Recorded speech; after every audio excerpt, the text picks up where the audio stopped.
அஸ்ஸலாமு அலைக்கும் வரஹ்மத்துல்லாஹி வபரகாத்துஹு. பிஸ்மில்லா வல்ஹம்துலில்லா ஸலாத்து வஸ்ஸலாமு அலா அஷ்ரஃபி ரசூலில்லா வலா அலிஹி வஸ்ஸஹ்பி அல் ஃபைஸின் எப்ரித்துல்லா அம்மாபாத். நோன்பு திறப்பதை பற்றியும் அதனுடைய சிறப்பை பற்றியும் அந்த நேரத்தில் நமக்கு இருக்கக்கூடிய அந்த ஒரு மகத்துவத்தை பற்றியும் எல்லாருக்குமே தெரியும். நோன்பு திறக்கும் போது எப்படி நோன்பு திறக்க வேண்டும், எந்த உணவு சாப்பிட வேண்டும், எந்த முறையில் சாப்பிட வேண்டும், இவற்றையெல்லாம் நமது இறை தூதர் ஸல்லல்லாஹு அலைஹி வஸல்லம் நமக்கு கற்றுத் தந்திருக்காங்க. ஆனால் இன்னைக்குள்ள இந்த சமுதாயத்தில் சிலர் தான் அதை பின்பற்றி வாழ்கிறாங்க. கொஞ்சம் பேர் தான் அதை கடைபிடிக்கிறாங்க. சிலருக்கு நோன்பு திறக்கக்கூடிய நேரத்தில் என்ன சொல்ல வேண்டும் அப்படின்னு கூட தெரியாது. இனி தெரிந்தால் கூட அவர்கள் அதை சொல்வதற்கு தயாரில்லை. அதே போல நோன்பு திறக்கும் நேரத்தில் நமது இறைவனும் ஒரு அடியானுக்கும் எந்த ஒரு மறைவும் இல்லாமல் பேசக்கூடிய ஒரு நேரமாகும்.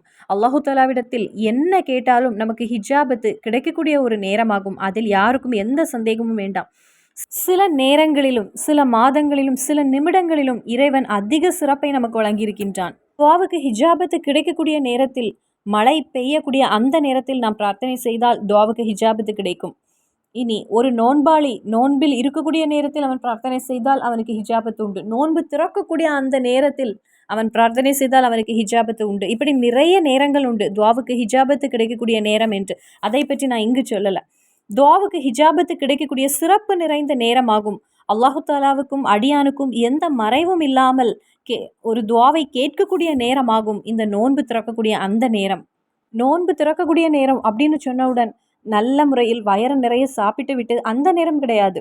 அல்லாஹ்வுடைய பாங்கின் ஓசை கேட்டவுடன், அல்லாஹு அக்பர் என்று கேட்டவுடன், சிலர் பாங்கு கொடுத்தாலும் நோன்பு திறக்க மாட்டாங்க. அதை நிசாரமாக நினைப்பாங்க. வேறு வேலையில் ஈடுபட்டு கொண்டிருப்பாங்க.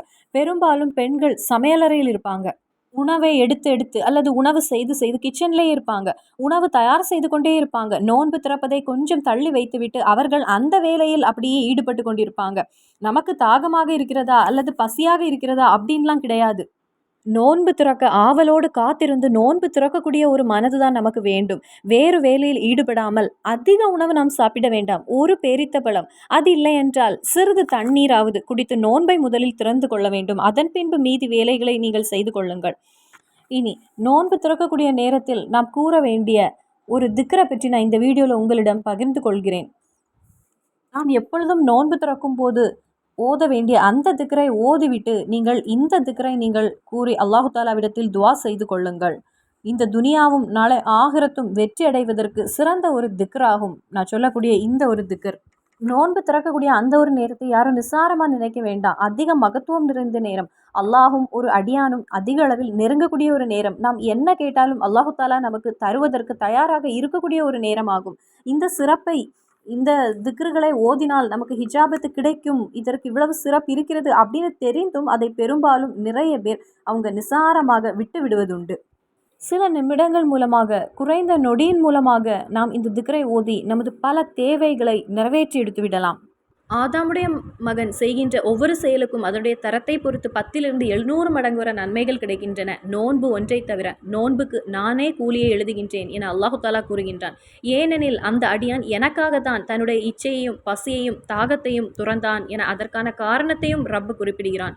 நோன்பாளிக்கு இரு வகையான சந்தோஷம் இருக்கின்றது.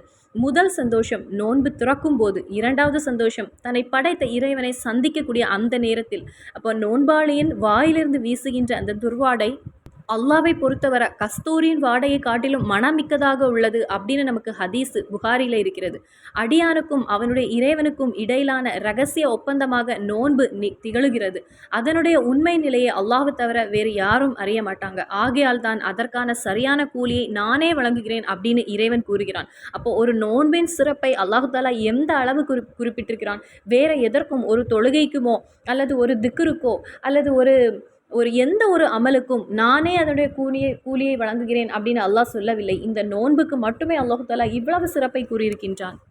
எல்லா நேரமும் இறைவனுக்கு வேண்டி திக்ரு சொல்லக்கூடிய வேலை தான் மலக்குகளுக்கு இருக்கிறது.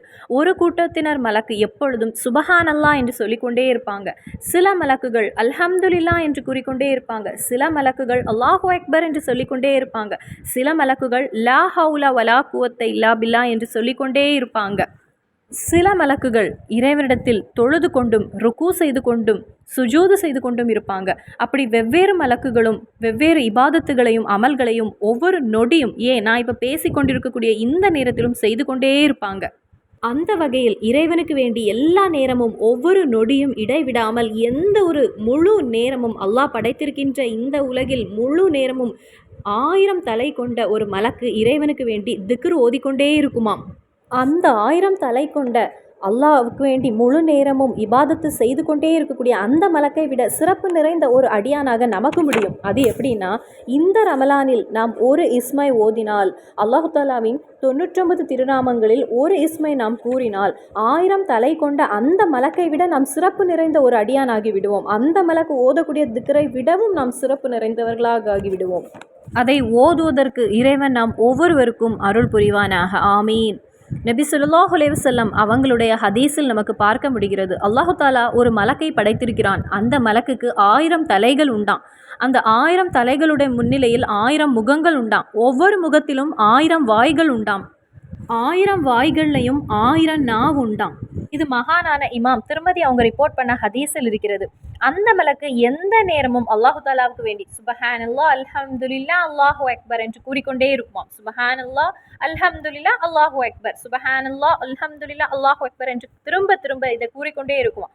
அப்போ ஒரு நாள் இந்த மலக்கு ரப்பிடம் கேட்டதாம், நான் எவ்வளவு திக்ர் உனக்கு வேண்டி ஓதுகிறேன் ரப்பே, என்னை விட சிறப்பு நிறைந்த யாராவது உன் அடிமைகளில் உண்டா? என்னை விட சிறந்த ஒரு அடியான் உன் அடிமைகளில் உண்டா இறைவா அப்படின்னு கேட்டதாம். காரணம், நான் தானே எல்லா நேரமும் இடைவிடாமல் உனக்கு வேண்டி தஸ்பீக் ஓதிக்கொண்டே இருக்கிறேன். நான் என்னுடைய ஒரு நாவு கொண்டோ ஒரு முகம் கொண்டோ ஒரு தலை கொண்டோ நான் செய்யவில்லை. என்னுடைய 1000 முகம் கொண்டு 1000 நாவு கொண்டு நான் உனக்கு வேண்டி தஸ்பீக் ஓதிக்கொண்டே இருக்கிறேன். அதனால் என்னை விட சிறப்பு நிறைந்த அடிமை உனக்கு உண்டா ரப்பே அப்படின்னு அந்த மலக்கு கேட்டதாம்.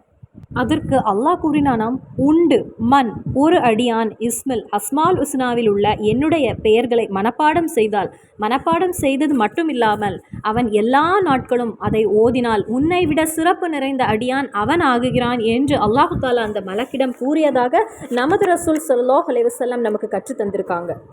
அப்போது 1000 தலை கொண்ட மலக்கை விட சிறப்பு நிறைந்த ஒரு அடியான் நாமாக இருப்பதற்கு இந்த ரமலானில் நோன்பு திறக்கக்கூடிய நேரத்தில் நமது ஹாஜத்துகளை முன்வைத்து நமது தேவைகளை முன்வைத்து இந்த திக்ரை ஓதி அல்லாஹு தாலாவிடத்தில் துவா செய்யுங்கள்.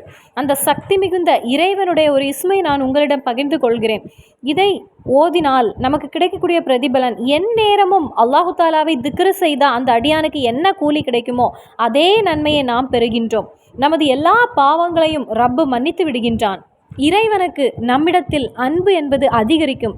இனி நமது கஷ்டங்கள், நமது தேவைகள், நமது சிரமங்கள், நமது கவலைகள் எல்லாம் நீங்க வேண்டும் அப்படிங்கிற ஒரு நெய்யத்தோடு நீங்கள் இந்த திக்ரை ஓதி அல்லாஹு தாலாவிடத்தில் துவா செய்தால் இன்ஷா அல்லாஹ் எல்லா சிரமங்களும், எல்லா கஷ்டங்களும், எல்லா வேதனைகளும், எல்லா கவலைகளும் உங்களை விட்டு அல்லாஹு தாலா போக்கி விடுவான். இன்னும் நீங்கள் எந்த ஒரு தேவையை முன்வைத்து நோன்பு திறக்கக்கூடிய அந்த நேரத்தில் இந்த ஒரு திக்ரை 3 தடவை ஓதி நீங்கள் துவா செய்தீங்க, அந்த ஒரு தேவை உங்களுக்கு நிறைவேறி கிடைக்கும். அப்போ அந்த சக்தி மிகுந்த இஸ்மி எதுன்னா, யா அவ்வலு யா ஆஹிரு யா பாத்தினு யா அல்லாஹ், யா அவ்வலு யா ஆஹிரு யா பாத்தினு யா அல்லாஹ். இன்னும் முடிந்து விடவில்லை. இந்த திக்ரு ஓதிய அந்த அடியானுக்கு அல்லாஹு தாலா நாளை சொர்க்கத்தில் அவனை, இறைவனை, நம்மை படைத்த ரப்பை எந்நேரமும் பார்த்து கொண்டிருக்கக்கூடிய பாக்கியத்தை கொடுப்பானாம். இதிலிருந்தே நமக்கு புரிந்து விடலாம் இந்த திக்ருடைய மகத்துவம் என்பது எந்த அளவிற்கு இருக்கிறது. அப்போ ஒவ்வொரு மூமீனும் ஒவ்வொரு நோன்பாளையும் நோன்பு திறக்கக்கூடிய அந்த நேரத்தில் நோன்பு திறப்பதற்குள்ள திக்ரை கூறிவிட்டு இந்த ஒரு திக்ரை ஓதி 3 தடவை ஓதி அல்லாஹு தாலாவிடத்தில் ஆத்மார்த்தமாக துவா செய்யுங்கள். இன்ஷா அல்லாஹ் உங்களுடைய அந்த ஹாஜத்து, உங்களுடைய தேவைகள் அல்லாஹு தாலா பூர்த்தி செய்து தருவான். அப்புறம் நிறைய பேர் எனக்கு கமெண்ட் அனுப்பியிருக்கீங்க, அக்கா எனக்கு வேண்டி துவா செய்யுங்கள், சகோதரி எனக்கு வேண்டி துவா செய்யுங்கள் அப்படின்னு. உங்கள் ஒவ்வொருவருக்கும் வேண்டி அல்லாஹு தாலாவிடத்தில் நான் துவா செய்து கொண்டே இருக்கிறேன். உங்களுடைய எல்லா தேவைகளும் நிறைவேறும். நீங்கள் பயப்படக்கூடிய எந்த விஷயமும் உங்களுடைய வாழ்க்கையில் நடக்காமல் அல்லாஹ் உங்களை பாதுகாத்து விடுவான். உங்களுடைய ஹாஜத்துக்களை அல்லாஹு தாலா பூர்த்தி செய்து தருவான்.